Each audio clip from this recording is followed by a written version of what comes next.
দাদার উত্তর দিতে পারেন তাহলে প্রতি উত্তরে 1000 করে স্যার। ঠিক আছে দাদা বলেন। জামাই কখন শাশুড়ির বোন ডাকে?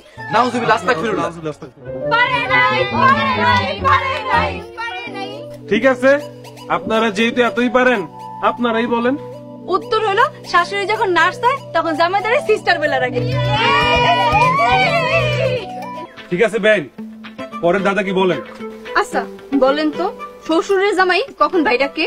আচ্ছা এইসব ছাড়া কি আপনাদের কাছে আর কোনো দাদা নাই? না পারলে হার মানেন, আমরা উত্তর দিয়ে দিই।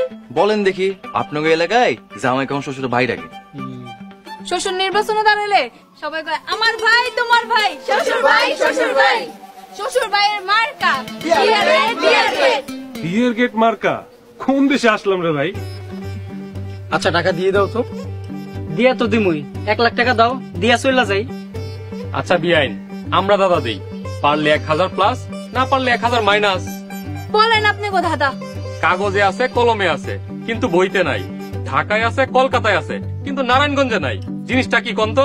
উত্তর হলো ক। বুঝছি, জিতটা তো গেছেন, এবার নাচানাচি করেন। আমরা কিন্তু ভালো নাচতে পারি। আমরাও কম না, ইন্টারন্যাশনাল ড্যান্সার। তাইলে চলেন দেখি কারা ভালো নাচে। তবে বেআইন, আমরা যদি নাইচে জিততে পারি তাহলে কিন্তু গেটের টাকা মাইনাস। আগে জিততে লন, তারপরে মাইনাস। ভাইজান তুমি খালি এখানে খাড়াও, আমরা সবাই নাইচা গেটের দাবি পূরণ করে দিব। এই চলো সবাই, এই চলো। চাপেন বেআইন।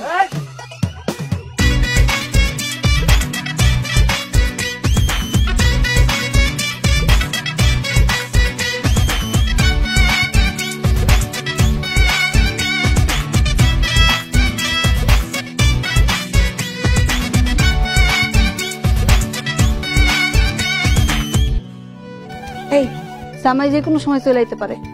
আপু আমরা কি করবো? গেট থেকে একদম সরবি না। আচ্ছা গেটে কি নাস্তা পানির কোনো ব্যবস্থা করছো? কেন, আমরা কি দোকান খোলা বইছি? তারপর দেওয়া লাগে, কিছু দেবো না। ওরা দাঁড়ায় থাক, মোটা অঙ্কের টাকা নেব। গেটে কত চাবি? 10 লাখ চাইবো। ইস, এটা কি মুকেশ আম্বানির পোলার বিয়া যে 10 লাখ চাইলেই দিব? 10 লাখ চাইলে মারতেও পারে। শোন, কামান চাইলে বন্দুক দিব, বন্দুক চাইলে পিস্তল দিব। একদম ঠিক বলছো। আচ্ছা আচ্ছা, পরে আমরা বুঝুম না কত সাউন্ড যায়।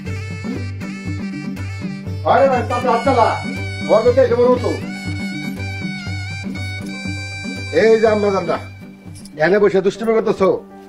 আমার মেয়ে সালমা ঘরে একলা বসে রয়েছে, ওর একটু সময় দে। যা বেলি, তুই যা সালমাপুর কাছে যা। দুলাভাই যদি চলে আহে, আসলে তো জানবি, তখন গেটের সামনে চলে আসিস। তারপরও আমার সাথে কেউ আসতে বলো। লিজা তুই বেলির সাথে যা তো। 1 টাকা একা একা করতে পারোস না।